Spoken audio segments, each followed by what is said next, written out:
ශ්‍රී ලංකාවේ රාජ්‍ය ප්‍රතිපත්තිවලට දුම්කස් කරුණාත්තේ මෙදිහත්වීම නැවැත්වීමට මාධ්‍ය ඔබට කොහොමද ඒකට උදව් කරන්න පුළුවන් කියන එක ගැන සාකච්ඡා කරන්න ආරාධනා කරනවා එඩිකා ආයතනයේ විධායක අධ්‍යක්ෂක සම්පත සේරම මහතා.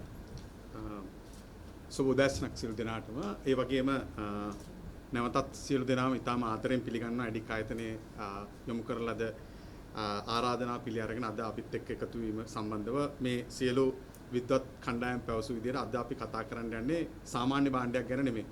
භාවිතා කරන දෙදෙනෙක්ගෙන් එක්කෙනෙක් මරලා දාන දවසකට අපේ රටේ මුදල් ලක්ෂ විදිහට ගත්තොත් ලක්ෂ 5200ක් එහෙම නැත්නම් කෝටි 52ක් මිලියන 520ක් ඇමරිකාවට එංගලන්තයට අරගෙන යන ශ්‍රී ලාංකික නමින් පෙනී සිටින ඔබතුමා ඉතා ලස්සන වචනයක් කිව්වා. වචනේ ලස්සන නැතුණාට ඒකේ අර්ථය ඉතාම ප්‍රබලයි.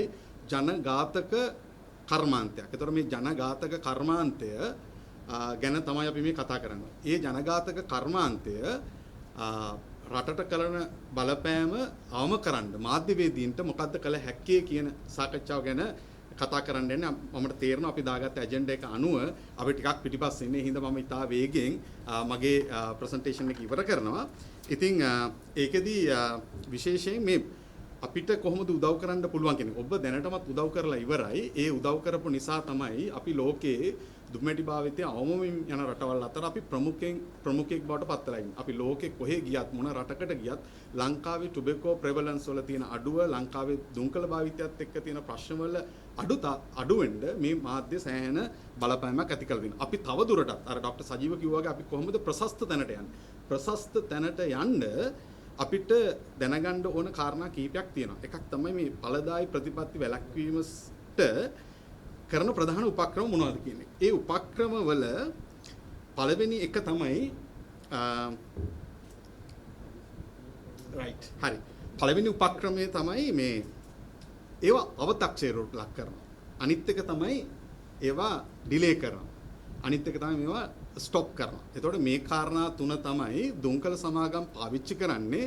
අව탁සේරු කරනවා, මේවා කල් දමනවා, මේවා නවත්වා දමනවා. මේක තමයි දුම්කල සමාගම් ඵලදායි ප්‍රතිපත්තියකට එද්දී මේවා වළක්වන විදිය. ඉතින් විශේෂයෙන් මාධ්‍ය හිතවතුන්ට කියන්න තියෙන්නේ මොනවා හරි ප්‍රතිපත්තියක් ගැන කතා කරද්දී ඒක ඩිලේ කරනවා නම්, ඒක කල් දානවා නම්, ඒක අව탁සේරුවට පත් කරනවා නම්, ඒක නවත්තන්න උත්සාහ කරනවා නම් ඒ කියන්නේ ඊටාම ඵලදායි ප්‍රතිපත්තියක්. දුම්කල සමාගම් දන්නවා ඒවා වැඩ කරනවා කියලා. මම උදාහරණයකින් මේක විස්තර කරොත් මේ අන්ඩර්මයින් කරනවා කියන්නේ අව탁සේරු කරනවා කියන්නේ මොකක්ද කියන එක.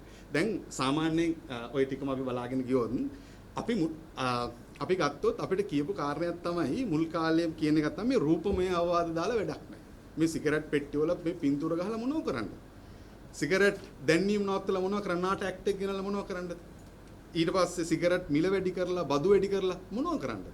ඊට පස්සේ අහපු එකක් තමයි මේ දුම්මැටි නිවාරණ වැඩසටහන. ඒ වගේම දුම්මැටි ඒ කියන්නේ දුම්මැටි නිෂ්පාදනය කරන කර්මාන්තයේ උපක්‍රම හෙලි කරන එක, ඒකට විරුද්ධ වෙන එක ඌව කරලා මොනව වෙයිද?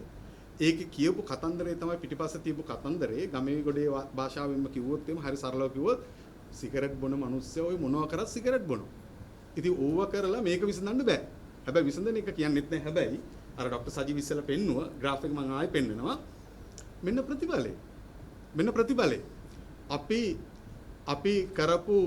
අපි උත්සාහ කරපු ප්‍රතිපත්ති ඒව අන්ඩර්මයින් කරන්න, ඒව නිකන් නොසලකා හරින්න පැත්තකට විසි කරන්න උත්සාහ කරාට ඒවා ප්‍රතිඵල අති ප්‍රබලයි.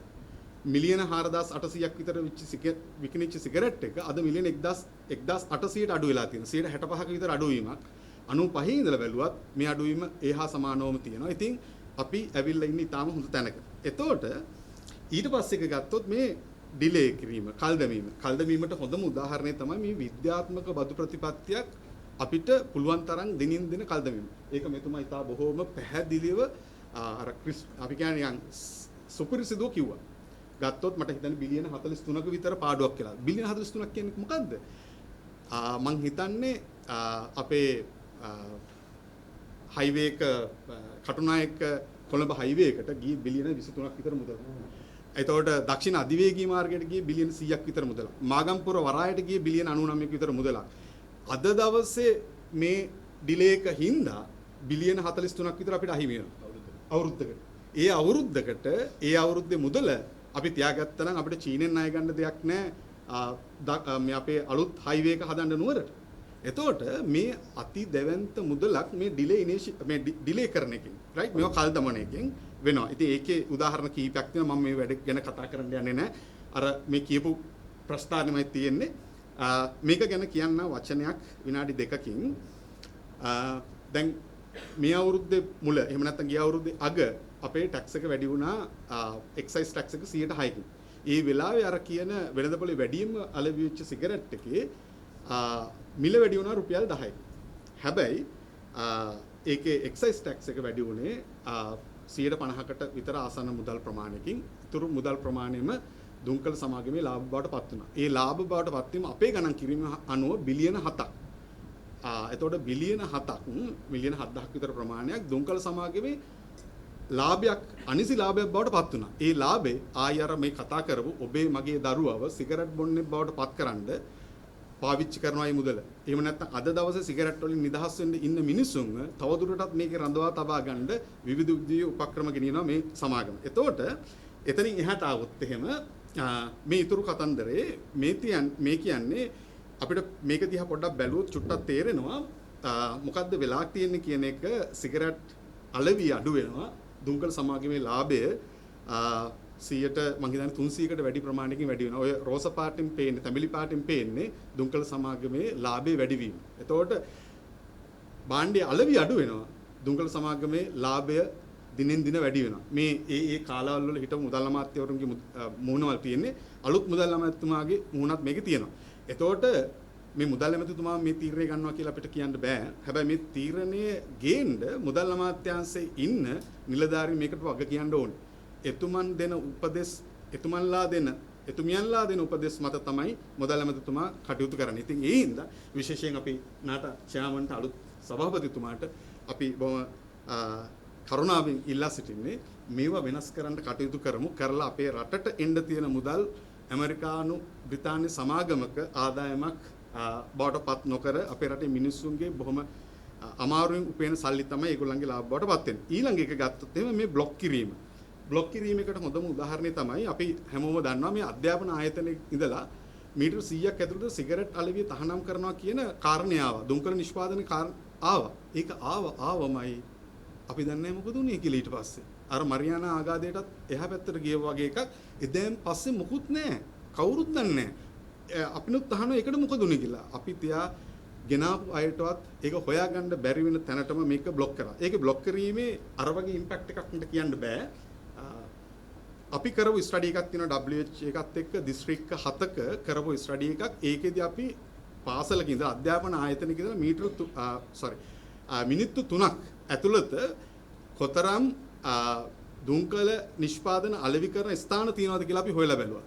දරුවෙක් පාසලට ගියාට පස්සේ එතන ඉඳලා විනාඩි 3ක් ඇතුළත ඇවිද්දාම අපිට පෙවුණා ඊටාම සුලභව මේ ස්ථාන තියෙනවා කියලා. එවැනි ස්ථාන අපිට මම හිතන්නේ 71ක් හම්බුණා.